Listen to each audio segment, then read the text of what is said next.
اعوذ باللہ من الشیطان الرجیم بسم اللہ الرحمن الرحیم۔ سورہ نساء کی ایک آیت پڑھ رہا ہوں، آیت نمبر 82۔ افلا یتدبرون القرآن، کیا یہ لوگ غور نہیں کرتے قرآن میں؟ وَلَوْ كَانَ مِنْ عِنْدِ غَيْرِ اللَّهِ لَوَجَدُوا فِيهِ اخْتِلَافًا كَثِيرًا، کہ اگر یہ اللہ کے سوا کسی اور کی طرف سے ہوتا تو وہ اس کے اندر بڑا اختلاف پاتے۔ اس کی لمبی تشریح تو میری تفسیر ریاض تفسیر میں دیکھ لینا انشاءاللہ، جب بھی اللہ تعالیٰ توفیق دے گا، جب بھی آئے گی چھپے گی۔ مختصر بات سمجھا دیتا ہوں۔ قرآن کریم سے رہنمائی حاصل کرنے کے لیے اس میں غور و تدبر کی تاکید کی جا رہی ہے، اور اس کی صداقت جانچنے کے لیے ایک معیار بھی بتلایا گیا ہے کہ اگر یہ کسی انسان کا بنایا ہوا کلام ہوتا جیسے بے ایمانوں کا خیال ہے تو اس کے مضامین اور بیان کردہ واقعات میں تعارض اور تناقض ہوتا۔ کیوں کہ ایک تو یہ کہ کوئی چھوٹی سی کتاب تو نہیں ہے، ایک ضخیم اور مفصل کتاب ہے جس کا ہر حصہ اعجاز و بلاغت میں ممتاز ہے۔ حالانکہ انسان کی بنائی ہوئی بڑی تصنیف میں زبان کا معیار اور اس کی فصاحت اور بلاغت قائم نہیں رہتی۔ دوسرے، اس میں پچھلی قوموں کے واقعات بھی بیان کیے گئے ہیں جنہیں اللہ علام الغیوب کے سوا اور کوئی بیان نہیں کر سکتا۔ تیسرے، ان حکایات اور قصص میں نہ باہمی تعارض و تضاد ہے اور نہ ان کا چھوٹے سے چھوٹا کوئی جزیہ قرآن کی کسی اصل سے ٹکراتا ہے۔ حالانکہ ایک انسان گزشتہ واقعات بیان کرے تو تسلسل کی کڑیاں ٹوٹ جاتی ہیں اور ان کی تفصیلات میں تعارض و تضاد واقع ہو جاتا ہے۔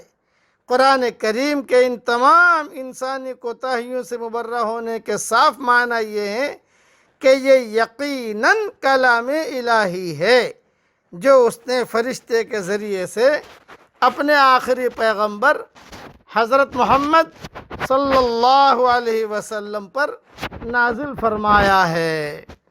بس اس میں ایک بات خاص سمجھنے کی ہے، تفسیر تو انشاءاللہ ریاض تفسیر میں دیکھ لینا کہ قرآن میں آدمی تدبر کرے، سوچے، اپنے علماء حقہ کی تفسیریں دیکھے، علماء حقہ کے بیانات سنے، لیکن اپنی عقل سے کوئی بات بھی قرآن میں نہ کہے کہ اس قرآن میں میری رائے یہ ہے، اس قرآن کے بارے میں میری رائے یہ ہے۔ میرے والد صاحب رحمۃ اللہ علیہ فرماتے تھے کہ ہم کسی ملک میں گئے، اتوار کے دن ہمارا بھی بیان تھا، لیکن یہ کبھی 9 سے 10 تک قرآن کا حلقہ ہوگا اور پھر اس کے بعد 11 بجے آپ بیان کرنا، 11 سے 12، اور پھر جو ہے 1 بجے نماز ہوگی ظہر کی۔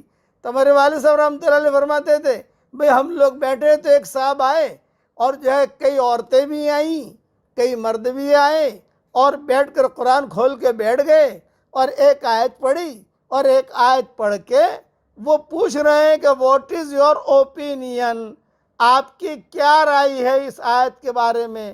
تو ابا رحمۃ اللہ علیہ فرماتے تھے کہ میں تو سوچ کر یہ دیکھ کر منظر میں تعجب میں پڑ گیا کہ کیا معاملہ کر رہے ہیں یہ قرآن کے ساتھ۔ تو ایسے لوگ گمراہ ہو جاتے ہیں، یہ ذہن میں رکھنا۔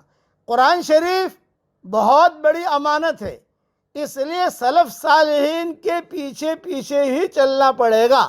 اس کے اندر سلف صالحین نے جو لکھا ہے اسی کے پیچھے۔ اچھا، عام طور سے ہمارے اس دور کے اندر لوگ جو ہے اونچی تفسیروں میں نہیں جا سکتے، ابن کثیر نہیں پکڑ سکتے، رازی کو نہیں لے سکتے، کشاف کو نہیں لے سکتے، یہ قرطبی نہیں پڑھ سکتے۔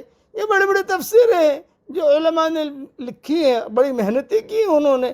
ہمارے اس دور کے اندر معارف القرآن ہے مفتی شفیع صاحب کی، بہت آسان ہے الحمدللہ۔ اسی طرح معارف القرآن ہے مولانا ادریس صاحب کاندھلوی کی رحمۃ اللہ علیہ کی، وہ بھی بہت آسان ہے۔ تفسیر مظہری ہے، وہ بھی بہت آسان ہے۔ ہماری تفسیر ریاض تفسیر آ رہی ہے جو ہم نے بہت مختصر کر کے جتنی چیز کی ضرورت ہے اتنے ہم نے لکھا ہے، زیادہ ہم نے اس میں لمبا چوڑا لکھا نہیں ہے، صحیح صحیح چیزیں جو مختصر مختصر مختصر، تاکہ آدمی جیسے ہم یہ آپ کو روزانہ تھوڑا تھوڑا بتاتے ہیں، تو قرآن میں تدبر تو آدمی ضرور کرے اور یہ کہے کہ اللہ یہ تیرا کلام ہے، فکر کرے، سوچے۔ اسی لیے عام طور سے جو ہے ہم نے یہ جو ترجمہ کیا میں نے، اس کا بڑا قصہ ہوا ہے کہ میں نے ترجمہ کیوں کیا ریاض القرآن کا، کبھی سناؤں گا انشاءاللہ۔ بس اللہ تعالیٰ سے دعا کرتا ہوں کہ اللہ تعالیٰ ہماری قیامت تک کے آنے والی نسلوں کو، اے اللہ ہم کو بھی اور ہماری قیامت تک کے آنے والی نسلوں کو تیرے قرآن سے جوڑ دے، آمین۔ وآخر دعوانا ان الحمد للہ رب العالمین۔